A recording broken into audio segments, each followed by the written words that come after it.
বন্ধুরা, welcome to my YouTube channel. আজকে আমরা তোমাদের জন্য নিয়ে এসেছি দ্বিতীয় পর্যায়ক্রমিক মূল্যায়ন অতীত ও ঐতিহ্য অর্থাৎ ইতিহাস সপ্তম শ্রেণী। অর্থাৎ তোমাদের দ্বিতীয় পরীক্ষার আর কোনো ভয় নেই। দ্বিতীয় পরীক্ষাতে তোমরা এখন থেকে 25 নাম্বার তুলতে পারবে। সেই ভয় কাটিয়ে দিতেই আজকে আমরা তোমাদের জন্য এই স্টাডি ম্যাটেরিয়ালস নিয়ে এসেছি।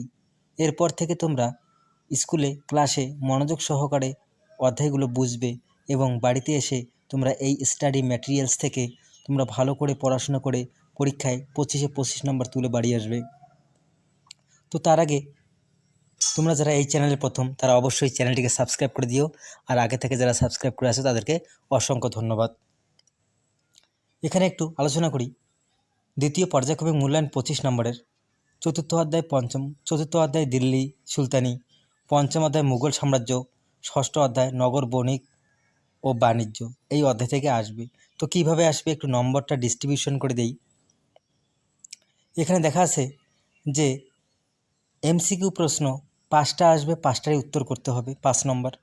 অতি সংক্ষিপ্ত প্রশ্ন 5টা আসবে, 5টারই উত্তর দিতে হবে 10 নম্বর। তারপরে 2 নম্বরের প্রশ্ন 3টা আসবে, 2টা দিতে হবে, তাহলে এখানে হলো 4 নম্বর।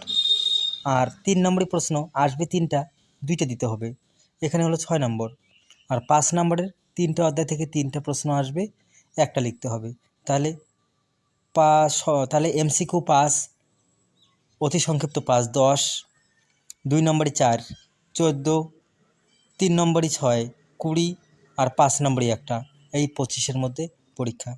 তো এই পিডিএফটি পেতে হোয়াটসঅ্যাপ নাম্বার 8509519192 এই নাম্বারে যোগাযোগ করো।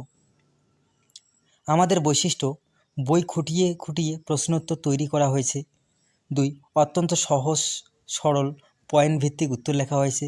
3, বিগত বছরের স্কুলগুলোতে 100% কমন পড়েছে। 4, প্রশ্ন উত্তরের মান 1, 2, 3, 5 নম্বর। আমাদের YouTube channel WB learning point.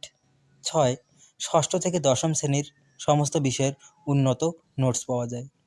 তো এখন আমরা নোটসের মধ্যে আসবো। স্টাডি ম্যাটেরিয়াল দেখুন, দিল্লি সুলতানি চতুর্থ অধ্যায়, মোহাম্মদ ঘুরি কবে মারা যায়। এখানে যদিও আমরা এতগুলো প্রশ্নোত্তর আলোচনা করতে পারবো না, তোমরা শুধু পিডিএফটা একটু দেখে নাও। পিডিএফটা যদি ভালো লাগে তাহলে তোমরা অবশ্যই নেবে, তার আগে তোমরা নেবে না। পিডিএফটা নেওয়ার আগে তোমাদের অবশ্যই যাচাই করা উচিত পিডিএফটার মান কীরকম।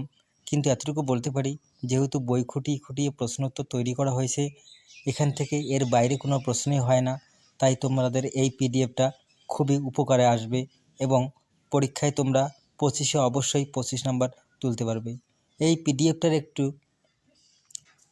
বৈশিষ্ট্য আছে, যা পিডিএফটি খুব অল্প পেজ সংখ্যায় তৈরি করা হয়েছে, যাতে তোমাদের প্রিন্ট আউট করতে খরচ কম হয়। এটার একটা বিশিষ্ট।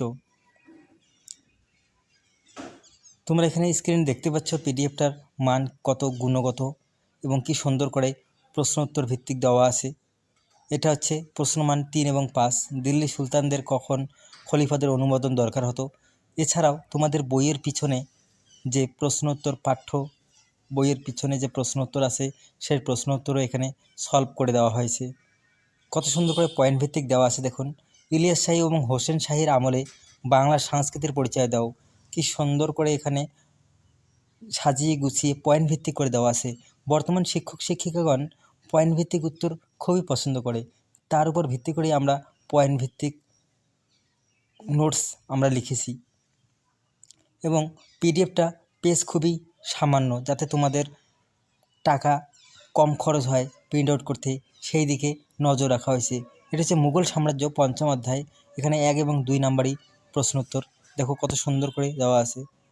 আর তোমরা যারা পিডিএফটা নিতে যদি কারো অসুবিধা হয়, তাহলে তোমরা এইভাবে এখানে স্ক্রিনশট থামে পজ করে তোমরা এই নোটগুলো লিখে নিতে পারো।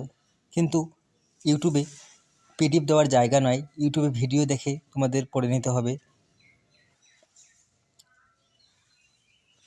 শুধু আমাদের সপ্তম শ্রেণীর ইতিহাসই নয়, ষষ্ঠ থেকে দশম শ্রেণীর সমস্ত বিষয়ের নোটস আমরা প্রোভাইড করে থাকি। এরপরে নগর ও বণিক বাণিজ্য 6ষ্ঠ অধ্যায় প্রশ্ন, এখানে একটা ভুল হয়েছে, প্রশ্ন মান 1 এবং 2 হতো, একটু টাইপিং মিস্টেক হয়ে গেছে।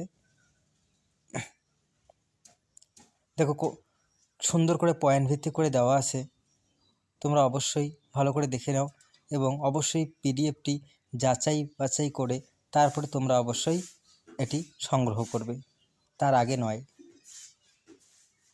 আমাদের স্ক্রিনে যে নম্বর দেওয়া আছে সেই নম্বরে তোমরা যোগাযোগ করে পিডিএফটি পাবে।